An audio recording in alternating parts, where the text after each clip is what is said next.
네, 앞서 살펴본 분양가 상한제 외에도 정부가 오늘 다주택자와 세입자들에 대한 제도 변화를 예고했습니다. 어떤 것들이 바뀌는지 보겠습니다. 우선 이 임대인들, 2년 지금 임대료를 5% 이내로 올리면 이 보유한 집에 2년 실거주하지 않아도 이 양도세 비과세, 장기 보유 특별공제 혜택을 받을 수 있게 해주겠다.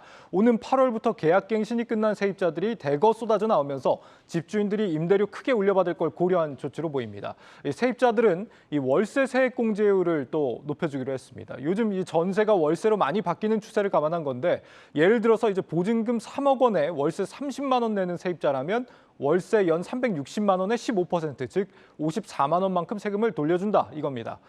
또 규제 지역에서는 주택담보대출을 받으려면 원래는 기존 집을 6개월 안에 팔고 새 집으로 이사를 가야 했습니다. 이걸 6개월을 2년으로 완화를 했고 또 새 집에 이사를 안 가도 대출이 나오도록 바꿨습니다. 새로 산 집에 이사 가느라 기존에 살던 세입자 내쫓는 걸 막겠다 이런 취지입니다. 무주택자들 집 사는 건 더 이제 장려되는 분위기입니다. 생애 최초로 집을 살 때는 취득세를 200만 원까지 면제해주고 또 40년 만기 보금자리로는 체증식으로 전환합니다. 여기서 이 체증식이라는 건 처음엔 이자와 원금을 적게 내다가 나중으로 갈수록 많아지는 걸 말합니다. 젊은 층은 나이 들수록 상환 능력이 좋아지고 또 나중으로 갈수록 화폐 가치도 더 떨어질 거라는 점을 감안한 상환 방식입니다. 그렇다면 이런 제도 변화, 이 부동산 시장과 수요자들에게 어떤 영향을 주게 될지 전문가와 함께 알아보겠습니다. 부동산 114 윤지혜 수석연구원 전화로 연결돼 있습니다. 연구원님 안녕하십니까? 네, 안녕하세요.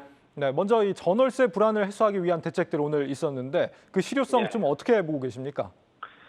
예, 그 전월세 시장을 안정시키기 위해서는 아무래도 주택을 소유하시는 분들을 위한 인센티브가 필수적입니다. 이번 임대차 시장 안정 방안을 통해서 그와 관련된 부분을 대거 담아냈다고 볼 수가 있는데요. 우선 가장 특징적인 부분은 임대인들의 의무 거주와 관련된 부분을 완화한 것입니다. 1가구 1주택자의 경우 임대료를 5% 이내에서 인상하는 이른바 상생 임대인이 된다면 규제 지역에서의 양도세 비과세 요건인 2년 거주 요건을 면제해 주기로 했고요. 그리고 주택 구입 목적의 주택담보대출을 받았을 경우 6개월 내에 전입 의무도 삭제될 예정이면서 분양가 상한제 주택에 대한 그 의무 거주 기간도 보유 기간 내에서 충족하는 요건으로 다소 완화했습니다. 이외에도 월세 세액공제율 확대나 대출 상환액에 대한 소득공제나 전세대출 보증금 한도 확대 등의 다양한 정책들이 나왔는데요.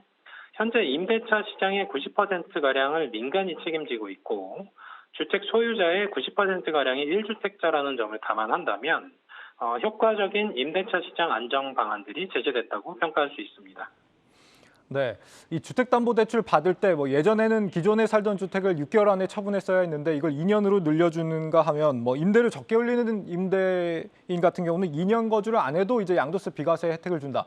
어떻게 보면 이제 다주택자의 매물을 오히려 감소시키는 건 아닌지 싶거든요. 어떻게 보십니까? 예, 현 정부는 그 주택 수에 따라서 중과세 하던 정책들을 전면 재조정하는 과정에 있습니다. 임기 시작과 동시에 양도소득세 중과세를 유예했었고요. 최근에 경제정책 발표를 통해서는 재산세와 종합부동산세인 보유세 부과 기준도 2020년 수준으로 되돌릴 예정입니다. 여기에 임대사업자 등록제의 혜택이 다시 부활할 예정에 있고요. 취득세 중과세 정책도 조금 있으면 손볼 예정이어서 다주택자든 무주택자든 1주택자든지 간에 각자 본인 여건에 맞는 주택수를 선택할 수 있는 체계로 변경이 되고 있다 이렇게 평가를 할 수가 있고요. 이 때문에 말씀하신 대로 최근 시장에 나왔던 다주택자 물건들은 보유세 중과 완화 정책과 실수요자의 금융 혜택이 확대되는 관점에서 볼 때 일부 회수되거나 급매물들이 거래되는 그런 경향들을 보일 것으로 판단이 됩니다. 예. 이 마지막으로 한 가지만 좀 더 여쭙자면 이 무주택자들 주택 구매를 독려하는 대책들도 이번에 좀 포함이 됐거든요. 내 집 마련에 좀 예. 보탬이 될까요? 어떻게 보십니까? 예, 정부는 무주택자에 대한 주택담보 인정 비율을 최대 80% 수준까지 적용을 하고요. 대출 한도는 기존 4억 원 수준에서 6억 원까지 높일 예정입니다. 여기에 생애 첫 주택의 취득세를 감면하고 40년 혹은 50년에 이르는 초장기 모기지 제도를 도입을 하면서 주거 사다리 기능을 할 수 있는 금융 지원을 확대할 계획인데요. 따라서 무주택자이면서 현재 생애 최초로 주택 구입을 고려하시는 분이라면 한국은행의 금리 인상에 따라서 이자 부담이 늘어나는 시기에 임박했음에도 불구하고 주거 불안전성이 높은 전월세 시장보다는 안정적인 주거 공간을 확보하기 위해 매매를 고민하시는 분들이 늘어날 전망입니다. 네, 연구원님 여기까지 듣겠습니다. 말씀 감사합니다. 네, 감사합니다. 네, 지금까지 부동산 114 윤지혜 수석 연구원이었습니다.